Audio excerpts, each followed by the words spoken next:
Hola oyentes de Radio Sefarad, como suele suceder los viernes grabamos eh, antes de que entre el Shabbat y por lo tanto la actualización de las noticias tiene que ver con la hora. Ahora en Israel estamos antes de las 5, en España antes de las 4 y las cosas pueden cambiar.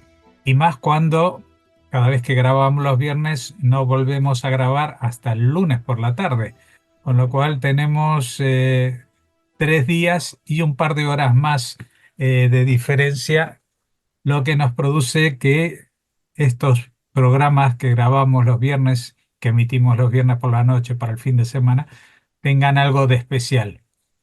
Y bueno, lo más especial es que contamos como siempre con Pascal Rua desde Jerusalén. ¿Qué tal, Pascal?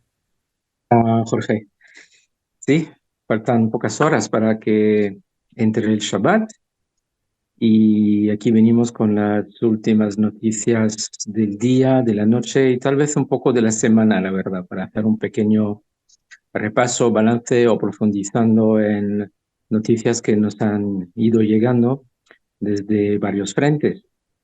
Para empezar, te diría que siguen las operaciones antiterroristas en Cisjordania. Acabo de ver que España ha publicado una declaración condenando la violencia por parte de Israel en Cisjordania.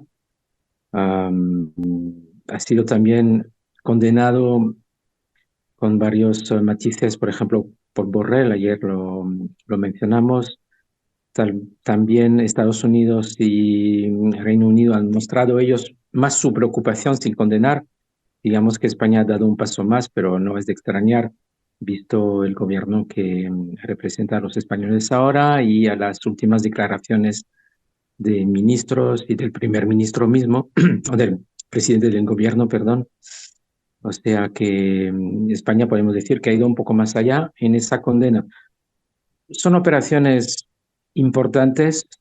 Por supuesto, en España no se va a presentar así, tampoco en los medios y tampoco por parte de las autoridades oficiales. Es una desgracia porque creo que el público se merece conocer, saber qué significan esas operaciones.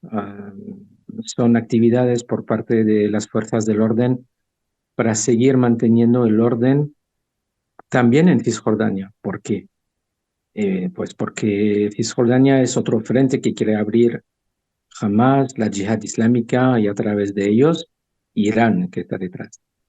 Eh, entonces las redadas más intensas o intensivas desde los últimos días que no han terminado responden a esta necesidad de, de atacar y de eliminar a estas células incipientes o ya más o menos bien establecidas, combatiendo a los terroristas que ahí se encuentran.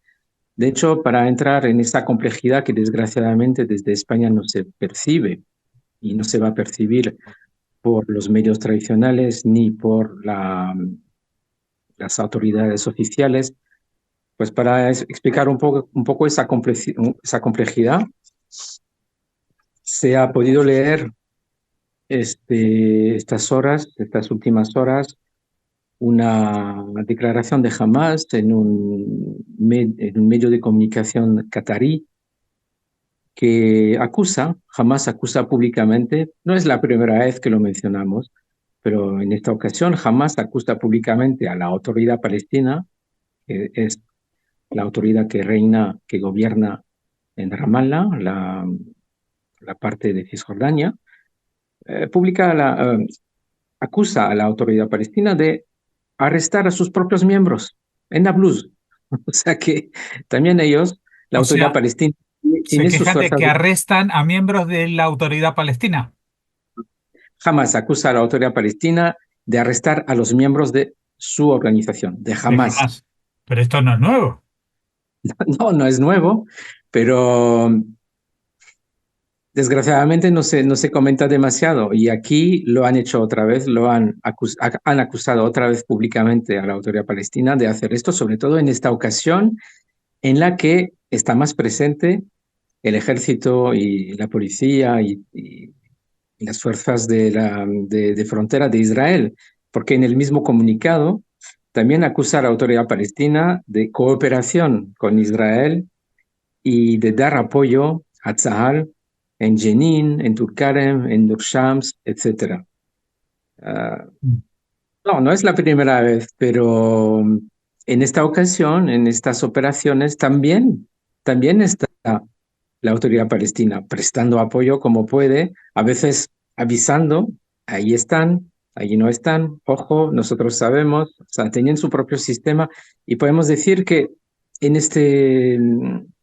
en esta situación funciona el intercambio de información de inteligencia entre el gobierno de Israel y el de la autoridad palestina, porque sirve intereses comunes, lo podemos decir así. Sí, está claro que también tienen un cierto ánimo de venganza porque cuando en el 2007 Hamás se hizo con el poder, pues mató en pocas horas a casi 200 miembros de la autoridad palestina que gobernaban en la zona. Y los demás se salvaron porque fueron, digamos, Israel les proporcionó cierto refugio para salvar la vida, huyendo de Mm, la Franja de Gaza. Sí, aquí hay una guerra civil dentro de lo que es la dirigencia palestina, pero es una guerra civil que está establecida desde esa época, desde el 2005, 2007, cuando de pronto había un territorio que se podía gobernar y había de antes también oposición, porque también había otro territorio que es lo que se llama Cisjordania. No olvidemos que Israel cedió el mando o el control a la autoridad palestina por los acuerdos de Oslo, pero la autoridad palestina desde entonces no ha cumplido con los acuerdos de Oslo de pacificar, sino que ha alentado cada una de las intifadas que ha habido, ha alentado los atentados de Hamás cuando les convino y después ya cuando no les conviene, pues dicen que ellos están en contra o colaboran como es este el caso. Pero bueno, ujú. estas son las dimensiones que la gente no puede ver porque los informadores tampoco lo ven o no lo quieren ver, o los que lo ven, pues sus jefes en los medios de comunicación le dicen, esto no es lo que quiero que cuentes.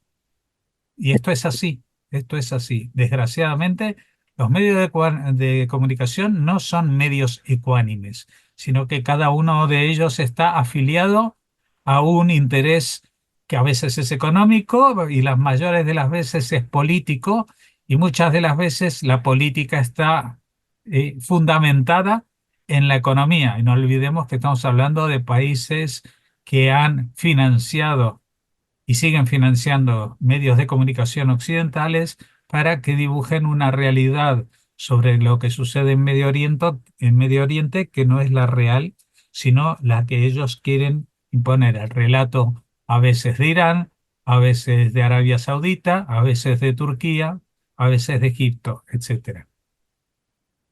Sí, y como te decía, en Cisjordania siguen las operaciones y en esta ocasión de momento se han eliminado, según el ejército israelí y también el recuento de la propia autoridad palestina, se han eliminado a 19 terroristas, En entre total, en ellos, estos días, en estos días, 19, entre ellos el comandante del ala militar de Hamas en Jenin, Wissam Hazem, que junto con dos compañeros pues murió acribillado por las fuerzas de Tzahal. O sea, son también ataques selectivos. Israel sabe muy bien dónde, dónde se mete, quiénes son, dónde están, dónde se refugian, dónde se atrincheran y va a por ellos para precisamente conseguir protegiendo a Israel de los ataques futuros de tales células terroristas. De hecho, son ataques que provocan o indignación o preocupación o condenas, como en el caso de España, pero también en Jordania empiezan las autoridades a preocuparse por una posible ola de migración de palestinos. O sea, ellos mismos son palestinos en su mayoría en Jordania, pero tienen miedo a que vengan otros palestinos, una especie de ola masiva de repente a raíz de, pues, de la inseguridad que se podría vivir, sobre todo en el norte de Cisjordania. Y Mm. esto también pone eh, el énfasis en el problema de las fronteras porosas, de, tanto de Egipto incluso. Si te acuerdas que Egipto desde el principio está muy preocupada por la invasión, entre comillas, de gazatíes hacia su territorio y también Jordania por una posible invasión de palestinos en su territorio. Que eso también es el problema de la porosidad de sus fronteras, es decir, que son países que no consiguen no consiguen mantener el orden en su propio territorio. Y esto se ve también, o sea, de alguna forma se refleja en la ayuda que pueden propiciar, si no de forma oficial, por lo menos a través de contrabando y a través de entrada de materiales y otro tipo de armamento desde Egipto, como se vio los últimos 17 años, como desde Jordania, como se está viendo ahora. Y son ellos mismos que consiguen que pase o terroristas o armas o todo tipo de infraestructura para que luego se creen esas células. Así que es un miedo, por supuesto, a una llegada masiva de palestinos, pero al mismo tiempo ellos no hacen nada para, para que no exista esa oleada y que apacigüen como puedan ese territorio de Cisjordania, en el caso de Jordania. Pero de momento no se han registrado muchos desplazamientos de palestinos hacia Jordania, pero podría pasar en algún futuro. Esto es lo que hemos podido leer en varios medios de comunicación. Bueno, esa es la parte de Cisjordania. En el frente norte con Hezbollah, la verdad es que desde hace 24 horas ha habido pocos ataques de una parte y de otra. O sea, por parte de Hezbollah, las últimas sirenas se oyeron hace unas 16 horas hacia Galilea. Y ayer sí, Tzal siguió con operaciones selectivas contra infraestructuras, pero no de una forma tan intensa como se pudo registrar en los últimos días. Vamos a ver cómo pasará este fin de semana, cuál será la tónica, la dinámica de aquí al lunes, pero de momento más tranquilidad en este frente. En el frente de Gaza, en el sur, Tzal ha anunciado el fin de sus operaciones de 3 semanas, una operación especial de 3 semanas entre Cañones y Deir al-Balah. Veníamos anunciando resultados en los últimos días de tales operaciones. Dentro del marco de 3 semanas figura la recuperación, entre comillas, o como se diría, el rescate de los cuerpos sin vida de los rehenes, de los que hablamos hace 2 semanas, 6 personas. También en ese marco se, se registraron las eliminaciones de 250 terroristas armados y la destrucción de 6 kilómetros de túneles. Así que Sahal, con las fuerzas que se mantienen en la franja, siguen esas operaciones a veces de unos días, a veces de unas semanas, cuando localizan posibles peligros, posibles túneles con rehenes o sin rehenes, y así están actuando. También hubo un ataque aéreo por la noche contra un grupo armado, seguramente de Hamas, que intentaba secuestrar un convoy de ayuda humanitaria. Israel los localizaron y les atacaron sin causar daño pues, al personal que conducía el camión y que estaba dentro de ese convoy. O sea que esto todavía son noticias que nos suenan de muchos meses de esta guerra, ¿no? O sea, el pillaje, el secuestro de la ayuda humanitaria por parte de grupos armados para sus propios fines. Y ayer fue otro ejemplo. Me quedo un poco en Gaza porque una noticia interesante nos viene del ministro de Defensa, que presenta o está a punto de presentar un informe al Gabinete de Seguridad, que es el gabinete más estrecho que el gobierno mismo, que la coalición, y presenta varios documentos que tienden a apoyar, si posible y en la medida de lo posible, un acuerdo de liberación de rehenes y de cese el fuego. O sea, de una forma quiere presionar a Netanyahu para que llegue a un acuerdo cuanto antes. ¿Qué significaría? Significaría, por supuesto, la liberación de los rehenes, que es uno de los objetivos de la guerra, pero también la posibilidad de llegar a un acuerdo diplomático o un arreglo diplomático para tranquilizar el frente norte respecto a Hezbollah.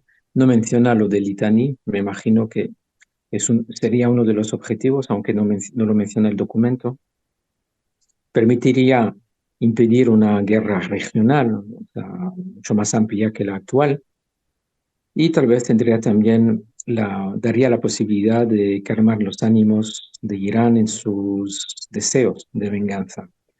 Todo eso porque apunta Galán que el único objetivo que le queda a Sinwar, y es un objetivo desde el principio, es llegar a desencadenar un caos, el caos en toda la región, una guerra total, multifrente. Según Galán, habría que evitarla a toda costa. Es un punto de vista bastante compartido en la sociedad israelí. Sabemos que Netanyahu se resiste. No voy a entrar en consideraciones políticas personales, pero sobre todo los problemas que existen ahora en las negociaciones son la ruta a Filadelfia. O sea, Netanyahu insiste en que Israel siga presente, que Tzahal siga presente para prevenir toda posibilidad de rearme de Hamas en el resto de la franja. También Netanyahu busca un mecanismo para prevenir, o sea, para impedir que Hamas vuelva al norte. O sea, todo esto está ligado con la ruta Filadelfia, pero también con la ruta Netzarim, que es la ruta que separa las dos partes de la franja, norte y sur, que también ahí necesitamos una presencia israelí de Tzahal. Hamas no está para la labor y ahí se quedan las negociaciones pues un poco estancadas. Digamos que la solución que podría deslumbrarse en estas negociaciones sería pues una dilución de la presencia israelí a través de organizaciones internacionales y sobre todo de Estados Unidos. Sabemos ahora como Israel muy poca confianza tiene en las organizaciones internacionales, empezando con la ONU, y eso también podría ser un problema para permitir que una fuerza tipo FINUR como en Líbano, haga la labor, porque la labor no la hará. Entonces, están estancadas las negociaciones. Yo personalmente creo que el meollo de la cuestión es precisamente la entrada de arma, de material desde Egipto, porque esto ha hecho mucho daño a Israel en los últimos 17 años. Y ahí creo que es una línea roja. No se puede discutir mucho sobre esto, pero tal vez también es importante no llegar a una guerra total porque es el objetivo de Sinwar, es verdad. O sea, ahí lo dejo para pensarlo el fin de semana. Bueno, desde Gaza a otros frentes no lo tengo mucho más claro, sino simplemente volver a Israel. ¿Por qué quiero volver a Israel? Pues porque se sigue hablando mucho del rehén beduino que fue liberado por Tzahal el otro día. Recordamos, se llama Farhad Al-Qadi. Y una noticia interesante que permite también explicar una parte de de la sociedad israelí, o sea, tan multifacética y con tantas capas de población, pues recordamos, es beduino, es musulmán, vive en el sur, cerca de Beersheba, cerca de la ciudad de Rahat. Y una noticia interesante eh, es que él no vive en Rahat, vive en un pueblo que se llama Kirbet Kalkur, y es un pueblo como muchos pueblos o aldeas beduinas, están construidas de forma bastante ilegal. Es decir, que se instalan, ponen ahí su choza y ahí a vivir. El problema es que chocan con las autoridades israelíes porque a veces son o territorios para el ejército, territorios o zonas de combate o de preparación de combate, o sea, militar, una zona militar, o son zonas privadas o son zonas de protección. Y en este caso es una zona forestal de protección. Por eso Israel no permite que se construya en estos asentamientos. Y se ha sabido que las autoridades israelíes no van a, no van a emitir una orden de demolición de su casa como estaba prevista. Y fíjate que 70% de su pueblo está bajo esas órdenes, o sea, está a punto de demolición gran parte del pueblo porque precisamente carecen de autorización y no se sabe qué pasará con sus vecinos, pero él por lo menos estará a salvo. Desde hace años Israel está intentando convencer a la comunidad beduina de alojarse en zonas previstas para ellos con todas las comodidades posibles, agua, electricidad, escuelas también. O sea, son zonas alejadas, los niños no van a la escuela, viven a lo beduino, es verdad. Y precisamente por eso no lo quieren. Los beduinos dicen, no queremos perder nuestro estilo de vida y queremos estar también en zonas que para nosotros son importantes, como me imagino ese bosque que para ellos les dará recursos, pero que a los ojos de Israel no es tan propicio. Esta es un poco la noticia que quería dar sobre este rehén Farhad al-Qadi, que sigue reunido con su familia y pasando el fin de semana ahora Shabbat con sus 11 o 12 hijos, si recuerdo bien. Bueno, estas son las noticias que hay hoy y esto nos recuerda que ya llevamos varios viernes de grabaciones en momentos de cierta tranquilidad, pero que quizás esto sea nada más que la antesala de algo que se prepara para el domingo o el lunes, como hemos visto ya en semanas pasadas. Así que vamos a aprovechar que este es el clima ahora antes del Shabbat para desearles a todos un descanso en paz y a todos que sigan junto con nosotros la evolución de esto que está pasando en Israel, porque no es que seamos la mejor radio del mundo, pero por lo menos contamos algo bastante más cercano de la verdad que lo que cuentan muchos medios, que cuentan con muchos medios, que tienen muchos reporteros y satélites y cámaras, pero detrás de todos ellos hay intereses para no contar lo que en realidad está sucediendo. Muchas gracias, Pascal, y bueno, hasta el lunes por la tarde. Shabbat Shalom.